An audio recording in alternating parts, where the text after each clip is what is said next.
교회에서 제일 많이 사용하는 말 중에 하나가 은혜라고 하는 말입니다.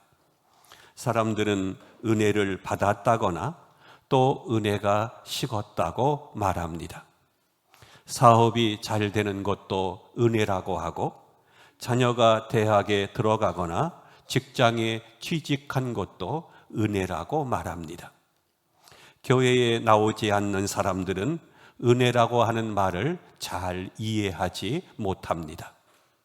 교회에 나오지 않는 남편이 자기 아내에게 가장 불만스러웠던 것은, 내가 월급을 받아서 가족을 먹여 살리는데 아내가 항상 하는 말이 우리 가정은 하나님의 은혜로 산다라고 말할 때였다고 합니다. 남편의 은혜라고 말하지 않고 모두가 하나님의 은혜, 주님의 은혜라고 해서 이해를 못하다가 교회에 나오면서 이해가 되었다고 말합니다. 밖에서는 은혜라고 하는 말을 잘 모릅니다. 세상 사람들은 은혜라고 하는 말을 잘 모릅니다. 그러나 교회에 나오게 되면 은혜가 무엇인지 알게 됩니다. 은혜를 알면서부터 교인이 되는 것입니다. 은혜라고 하는 말을 사용하면서 교인으로 점차 성장해 가는 것입니다. 교인은 항상 은혜의 물에서 헤엄을 치며 은혜의 물을 마시며 은혜의 그늘 아래에서 살아가는 사람들입니다. 은혜라고 하는 말은 헬라어로 보면 카리스라고 하는데, 이것은 하나님의 선물이라고 하는 뜻입니다. 사람이 사람의 힘만 가지고는 살 수가 없고 하나님의 은혜로, 하나님의 도우심으로 살 수가 있다는 것입니다. 오늘 우리가 사는 시대는 어떤 시대입니까? 오늘 본문에서 은혜의 시대라고 말하고 있습니다. 본문 2절에 보면 보라, 지금은 은혜 받을 만한 때라고 말하고 있습니다.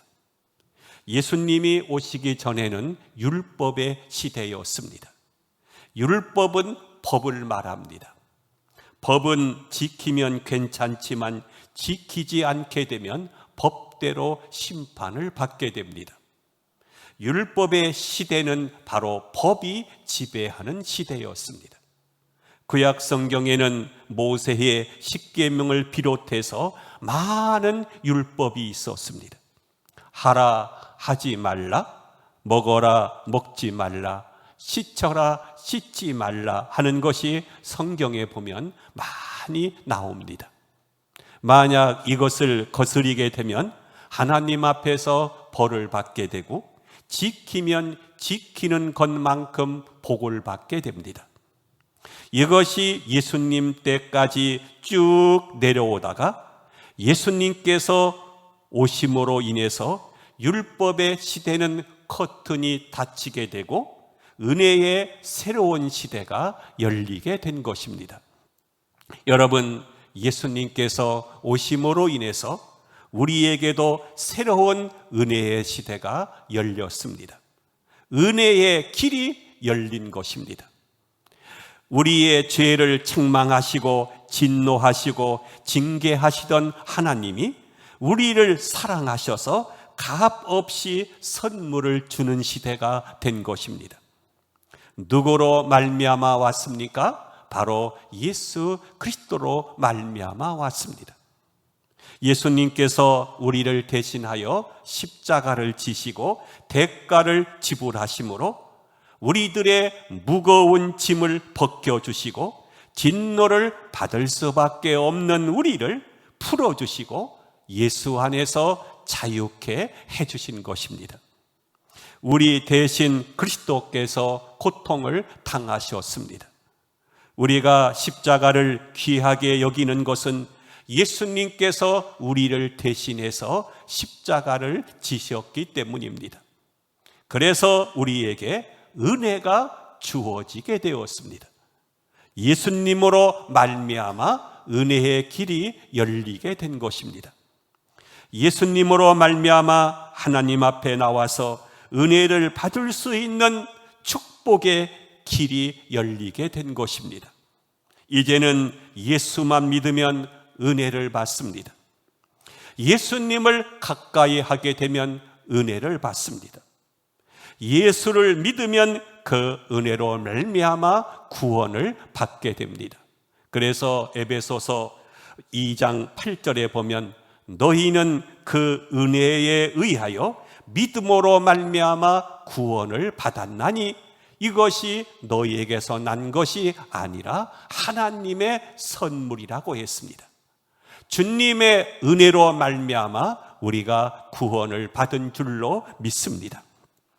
하나님은 우리 구주 그리스도로 말미암아 우리들에게 은혜와 구원을 주시는 분이십니다. 은혜의 반대는 바로 인본주의입니다. 은혜의 대표적인 반대를 찾으면 공산주의입니다. 공산주의를 유물주의라고 하기도 하고 유물론이라고 말하기도 합니다. 유물론이란 만물의 본질이 물질에 있다는 것입니다. 만물이 물질로 말미암아 이루어졌다는 것입니다. 하나님도 아니고 이 세상 지식도 아니고 돈만 있으면 다 된다는 것입니다. 국가나 개인이나 생명, 가정, 사회도 돈만 있으면 된다는 것입니다. 그래서 그들은 경제의 회복, 경제적인 번영 등 모든 것들이 물질에 의해서 이루어진다고 말하고 있습니다. 민중이 잘 살지 못하는 것은 왜인가? 왜 일을 해도 잘 살지 못하는가? 민중의 잘못이 아니라 부자들 때문에 그렇게 되었다는 것입니다. 부자들이나 기업가들이 가난한 자를 착취해서 자기들만 잘 살기 때문에 밑에 있는 이 민중들은 아무리 수고해도 평생 동안 가난하게 산다는 것입니다. 그래서 투쟁을 해야 되는데 이것이 바로 그들이 말하는 계급투쟁입니다. 있는 자, 가진 자의 재산을 빼앗아야 한다는 것입니다. 낮은 계층의 근로자, 농민, 빈민자들이 한때 뭉쳐서 싸워야 한다는 것입니다. 모든 기업가들을 무너뜨리고 그들이 가진 것으로 경제를 해결하면 그 나라는 자연히 세계에서 가장 좋은 복지국가가 되고 누구나 잘 사는 그러한 나라가 될 수 있다는 것입니다. 그런데 여러분, 대기업이 있음으로 해서 많은 근로자들이 거기에서 노동을 통해서 얻은 것으로 부유하게 살고 있습니다. 대기업이 무너지게 되면 수만 명의 근로자들이 거리에 이제 나갈 수밖에 없는 것입니다. 실업자가 되는 것이죠. 하나님의 은혜로 된다는 생각은 하지 않고 위에 있는 사람, 가진 사람을 무너뜨려야 된다고 생각하고 지성인들도 싸움의 대상으로 생각하고 있습니다. 그래서 배운 사람과 있는 사람들을 무너뜨리자는 것입니다. 그런데 공산주의가 지금 어떻게 되었습니까? 잘 살고 있습니까? 문제가 해결되었습니까? 오늘날 러시아, 이란, 쿠바, 북한 등 공산주의 국가들이 잘 살고 있습니까? 공산주의가 최대의 대우를 하는 것은 근로자들입니다. 가는 곳곳마다 동상이 있는데 99%가 레닌 아니면 스탈린 아니면 근로자, 노동자들입니다. 삽과 이 괭이를 들고 서 있습니다. 구소련의 국기를 보면 괭이가 그려져 있습니다. 근로자가 최고라는 것입니다. 그들은 박사학위가 2개인데도 소련에서 받는 대우가 근로자들보다 훨씬 더 못합니다. 그러니 누가 공부하겠습니까? 그래서 공산주의 국가에서는 공부를 많이 하지 않습니다. 열심히 노력을 해서 잘 살려고 하는 것이 아니라 있는 자, 가진 자들의 것을 빼앗아서 잘 살려고 합니다. 그러기에 그들은 게으릅니다. 시키는 일만 하려고 합니다. 노동하지 않습니다. 그러므로 우리는 이러한 논리 하나만을 보고 따라가서는 안 됩니다. 여러분, 우리는 하나님이 계셔서 우리를 보호해 주셔서 잘 산다고 하는 생각을 해야 됩니다. 우리 힘으로, 어떤 사상으로, 어떤 이념으로, 어떤 투쟁으로 해결하려고 하는 것은 하나님의 은혜를 부인하는 것입니다. 공산주의는 그렇다 치더라도 우리나라 같은 자유진영의 나라에서 지식만 있으면 된다, 출세만 하면 된다, 돈만 있으면 된다 하는 생각을 갖고 있는 것도 바로 은혜의 반대입니다. 이것 역시 인본주의입니다. 우리가 정치를 잘해서 문제를 해결할 수 있다고 성경은 말하지 않습니다. 인간은 부족합니다. 과학도 부족합니다. 우리의 생각은 항상 짧습니다. 요즘에는 비행기 탑승객이 급증하다 보니까 사고도 잦아지고 있습니다. 이 세상에 움직이는 기계 가운데 비행기가 가장 안전하다고 합니다. 비행기는 엔진이 2개씩 들어있어서 엔진이 하나 고장이 나도 괜찮습니다. 그렇게 안전한 비행기가 지난 10년 동안 대한항공에서의 대형 사고만 해도 1년에 평균 2번씩 일어났다고 하니 얼마나 무섭습니까? 오래전에 대구까지 오던 비행기가 조종사의 실수로 인해서 탑승객이 모두 다 죽을 뻔한 일이 있었습니다. 휘발유가 폭발하지 않는 것이 기적입니다. 아마 그 비행기 안에 예수 믿는 사람이 탔던 모양입니다. 모두가 은혜입니다. 시멘트 위에 동체가 내려앉았는데도 살아난 것이 기적입니다. 또 언젠가 기억이 나지 않습니까? 이 안개가 자욱해서 어디가 산인지 아닌지 모릅니다. 그래서 이 산에 부딪혀서 탑승객 전원이 사망한 적도 있었습니다. 인간은 한계가 있습니다. 인간의 능력으로는 완전할 수가 없습니다. 인간의 지식은 완전하지 못합니다. 지식이 있어도 하나님의 은혜가 함께해야 됩니다. 과학, 지식, 기술이 있어도 하나님의 은혜가 함께해야 하는 것입니다. 여러분, 하나님의 은혜라고 하는 것이 있습니다. 우리 성도는 범사를 하나님의 은혜로 해석해야 됩니다. 하나님의 은혜가 함께하게 되면 능치 못하심이 없습니다. 사업을 하는 사람은 사업의 은혜, 직장에서는 직장의 은혜, 자녀를 기르는 데는 양육의 은혜, 교회 나와서 말씀을 들을 때에는 말씀의 은혜를 받아야만 하는 것입니다. 여러분, 이 세상이 얼마나 어렵습니까? 과학이 발달했지만 과학과 물질이 우리 문제를 다 해결해 주는 것은 아닙니다. 거칠어지고 광야 같은 빈들을 무엇으로 해결할 수 있다고 생각을 하십니까? 하나님의 은혜가 임해야 하는 것입니다. 빈들에 하나님의 은혜가 임하니까 오병이어의 기적이 일어났습니다. 가나 혼인잔치에 하나님의 은혜가 임하니까 물이 변하여 포도주가 되었습니다. 마리아에게 하나님의 은혜가 임하니까 예수님을 잉태하는 축복을 받았습니다. 삭개오의 집에 하나님의 은혜가 임하니까 그 집에 구원을 받았습니다. 10명의 문둥병자에게 하나님의 은혜가 임하니까 모두가 고침을 받았습니다. 나사로에게 하나님의 은혜가 임하니까 무덤에서 살아났습니다. 성전 미문의 안진뱅이에게 하나님의 은혜가 임하니까 그 자리에서 벌떡 일어나 걸었습니다. 사르밧 과부에게 하나님의 은혜가 임하니까 가뭄이 끝날 때까지 밀가루와 기름이 떨어지지 않았습니다. 요셉에게 하나님의 은혜가 임하니까 종으로 팔려갔던 그 사람이 애굽의 총리가 된 것입니다. 삼손에게 하나님의 은혜가 임하니까 나귀 턱뼈 하나로 블레셋 군사 1000명을 죽였습니다.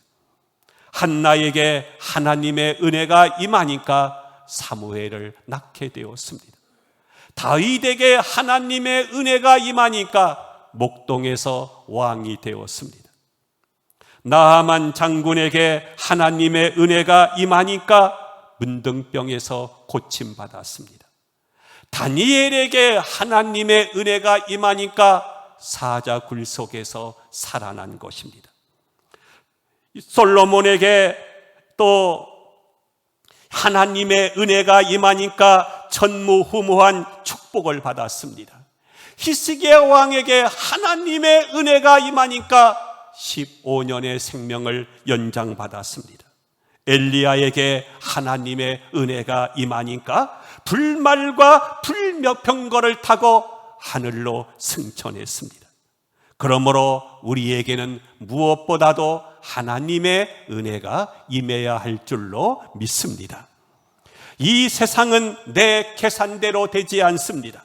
많은 사람들이 하나님의 은혜가 무슨 필요가 있느냐고 자신의 계산대로 살려고 하지만 여러분, 이 세상 일이 내 계획과 뜻대로 됩니까? 잠언서 16장 1절에 보면 마음의 경영은 사람에게 있어도 말의 응답은 여호와께로서 나느니라고 했습니다. 다시 말해서 사람이 좋은 계획을 세워도 그것을 이루시는 분은 바로 하나님이시라는 것입니다. 성경은 모든 일들이 하나님의 은혜로 된다고 말하고 있습니다. 언젠가 국토개발연구원에서 연구 발표를 했는데 남자가 대학을 졸업하고 군대를 제대한 후에 28세부터 직장에 취직해서 열심히 일을 하여 저축을 하게 되면 25년이 지난 53세에 20평 아파트를 살 수 있다고 했습니다. 그래서 신문마다 주택 정책이 잘못되었느니, 집을 사기가 틀렸다느니, 소망이 없느니 하면서 비판을 했습니다. 그러나 저는 그렇게 생각하지 않습니다. 과학적으로 논리적으로 보면 그렇지만 세상은 논리적으로만 되는 것은 아니기 때문입니다. 살다 보면 지금처럼 집값이 30%, 어떤 곳은 40% 떨어지기도 하고 다른 곳을 통해서 돈이 생길 수도 있습니다. 성경은 하나님이 은혜를 주시면 된다고 했습니다. 하나님이 은혜를 주시면 5년 안에도 집을 살 수가 있고 10년 안에도 살 수가 있는 것입니다. 세상은 운명이나 인간의 능력과 힘의 한계 안에서 해석을 하지만 우리는 그렇게 보지 않습니다. 우리는 지금 은혜의 시대에 살고 있습니다. 예수 믿게 되면 은혜를 받게 됩니다. 주님 앞에 나와서 기도하게 되면 내가 생각지도 않았던 은혜를 넘치게 주시고 지금 있는 것에서 은혜를 더하여 주시는 것입니다. 언젠가 이 최경주 선수가 한국 프로골프의 역사를 다시 썼습니다. 아시아 선수로서는 처음으로 제5의 이 메이저 대회로 불리는 PGA 투어 플레이어 챔피언십을 제패했습니다. 그는 우승할 때마다 이렇게 말합니다. 아주 신앙이 좋은 사람입니다. 하나님의 은혜다. 하나님의 은혜에 감사함을 드린다. 후반 홀이 어려워 부담스러웠지만 하나님의 은혜로 우승할 수 있었다고 말했습니다. 17번 홀에서 버디 퍼트로 단독 선두에 올라선 뒤 하늘을 쳐다보면서 감사함을 표현했습니다. 그는 우승이 확정된 뒤에 모든 영광을 하나님께 돌린다고 했습니다. 성도는 은혜를 받아야 삽니다. 말씀의 은혜, 성령의 은혜, 믿음의 은혜, 기도의 은혜, 치료의 은혜, 축복의 은혜를 받아야만 하는 것입니다. 우리 모두가 위로부터 주시는 하나님의 은혜를 받아서 기적 같은 은혜와 축복 속에서 살아가는 우리 모두가 되어지기를 주의 이름으로 축원함을 드립니다.